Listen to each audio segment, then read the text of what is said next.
Friends, welcome to Shobhit Agarwal classes. आज का topic भी काफ़ी इम्पोर्टेंट टॉपिक है और ये रिलेटेड है प्रवक्ता से रिलेटेड। जो पीजीटी का एग्ज़ाम हुआ था इस बार, तो उसके बाद अब रिज़ल्ट आएगा, फिर आंसर की आएगी, पहले आंसर की आएगी, फिर रिज़ल्ट आएगा।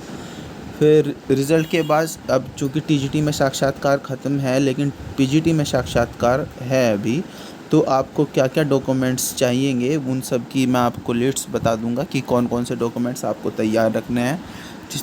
वीडियो में आगे बढ़ूँ इससे पहले कि जिसने चैनल को सब्सक्राइब नहीं किया वो चैनल को सब्सक्राइब ज़रूर कर लें और शेयर भी ज़्यादा करें ताकि ज़्यादा से ज़्यादा लोगों की हेल्प हो सके। सबसे पहले अपना एक छोटा सा इंट्रोडक्शन दे दूँ। शोभित अग्रवाल, अब इस समय करंटली मैं पोस्टेड हूँ as a lecturer of English in Murli Manohar inter college स्पोर्टिल डिस्ट्रिक्ट शामली में, और मैं सेकंड हाईएस्ट रहा था रिटर्न में टीजीटी इंग्लिश 2016 में, और 19 रैंक मेरी पीजीटी इंग्लिश 2016 में थी। I was also selected 2013 TGT 2013 TGT में।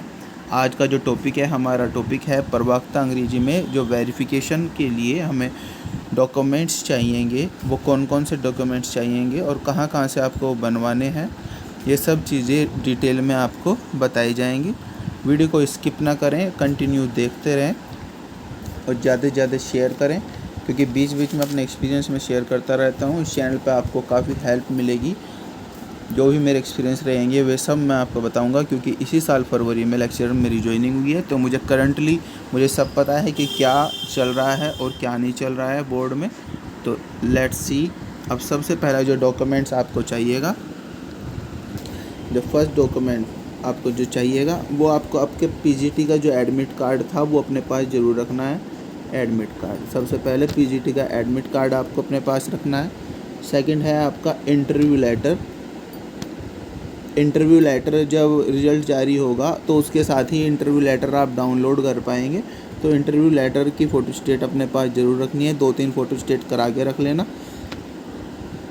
फिर हाई स्कूल, देखिए हाई स्कूल की मार्कशीट, हाई स्कूल की मार्कशीट भी चाहिएगी आपको और सनद भी चाहिएगी। मार्कशीट और सनद आपको दोनों चाहिएगी। अब इसी तरह इंटर क्लास की आपको मार्कशीट और सनद दोनों चाहिए। इंटर क्लास की मार्कशीट भी ये नोट करते जाइए अपने पास, सनद। इस तरह फिर इंटर के बाद आता है ग्रेजुएशन। जो आपने बीए बीएससी कुछ भी किया हो या बीकॉम जो भी किया हो, तो आपको 3 साल की फर्स्ट सेकंड और थर्ड ईयर 3 साल की आपको मार्कशीट चाहिएगी और डिग्री ज़रूर चाहिएगी। जिसके पास डिग्री नहीं है वो अप्लाई कर दें, और अगर अभी नहीं मिल सकती तो प्रोविज़नल डिग्री से भी आपका काम चल जाएगा। तो प्रोविज़नल डिग्री ज़्यादा समय नहीं लगाता, यूनिवर्सिटी जल्दी बना के दे देता है। फिर अगर आपने पहले फिर अब पीजी की बात कर रहे हैं, तो एमए की आपको मार्कशीट दोनों ईयर की 2 ईयर मार्कशीट ज़रूर चाहिएगी, और फिर इसके साथ इसका सर्टिफिकेट, ये जो डिग्री कहते हैं, वो ज़रूर चाहिएगा।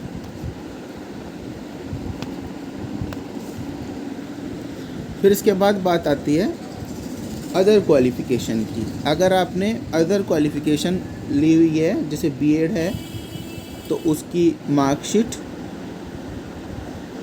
और डिग्री दोनों। अगर डिग्री नहीं है तो प्रोविज़नल डिग्री से भी काम चल जाएगा, प्रोविज़नल डिग्री भी आप अप्लाई कर दें। अगर किसी के पास एमएड है तो उसी तरह एमएड की भी मार्कशीट और डिग्री। फिर अगर कोई पीएचडी होल्डर है तो पीएचडी होल्डर में भी वही इसी तरह इसका भी आपको सर्टिफिकेट और मार्कशीट दोनों चाहिएगी, पीएचडी की भी। फिर अगर कुछ अदर क्वालिफ़िकेशन है, चूँकि अभी इस टीजीटी में तो ज़रूरत है नहीं, लेकिन पीजीटी में ज़रूरत है। अदर क्वालिफ़िकेशन, जैसे आपने कोई आपके पास खेल का सर्टिफिकेट है, तो या किसी भी तरह का नेशनल या स्टेट लेवल का कोई भी सर्टिफिकेट है वो आप इसे लगा सकते हैं, उसका वेटेज आपको ज़रूर मिलेगा। अब देखिए एक बहुत ही इम्पोर्टेंट टॉपिक है, अगर आपकी मार्कशीट में या डॉक्यूमेंट्स में कोई भी चेंजेस हैं रिगार्डिंग आपके नेम से रिलेटेड, आपके फादर मदर के नेम से रिलेटेड कोई भी इशू है या कोई भी थोड़ी बहुत मिस्टेक है, या तो उसे करेक्शन करा लें। अगर अभी नहीं करा पा रहे करेक्शन तो आप एक उसका एफिडेविट बनवा के रख लेना।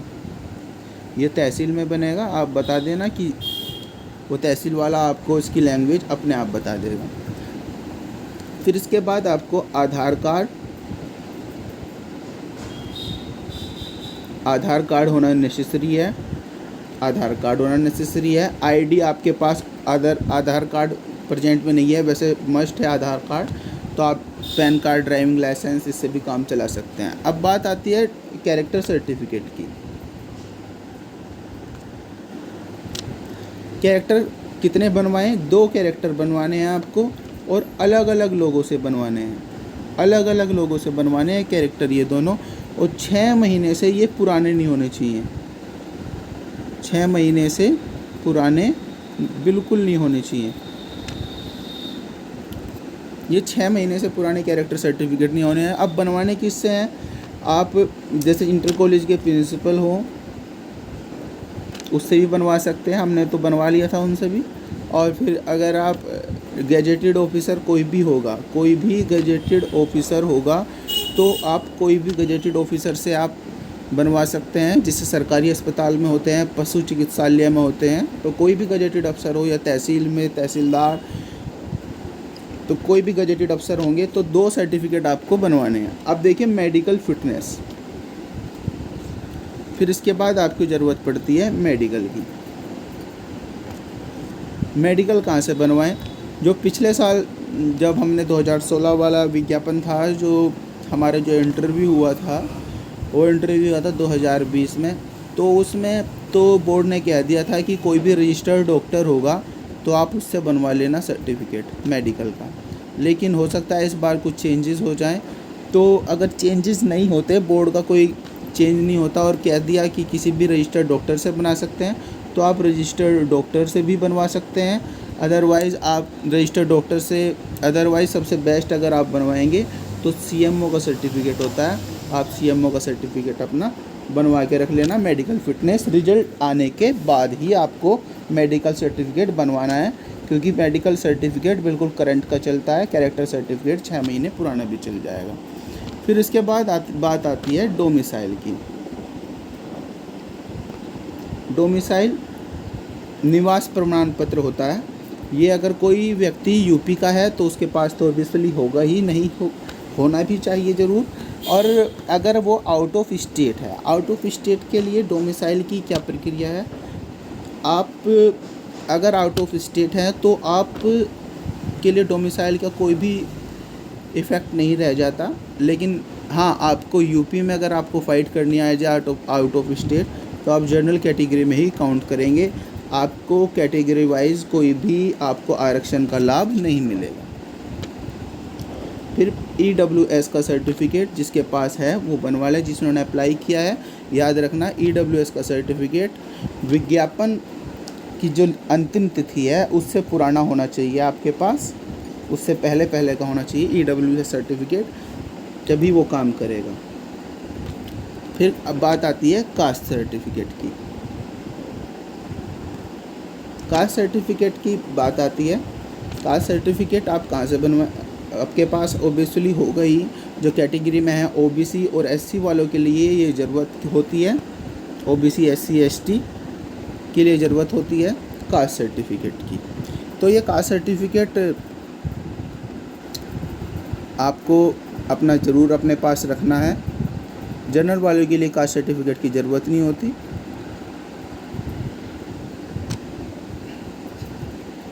फिर इसके बाद कोई भी आपके पास एक्स्ट्रा वो है PH हो या फिर OH, हैंडीकैप में अगर आप आते हो अपना वो भी सर्टिफिकेट ज़रूर अपने पास रखना चाहिए। तो ये सब डॉक्यूमेंट्स हैं, ये अपने पास आपके पास तैयार होने चाहिए।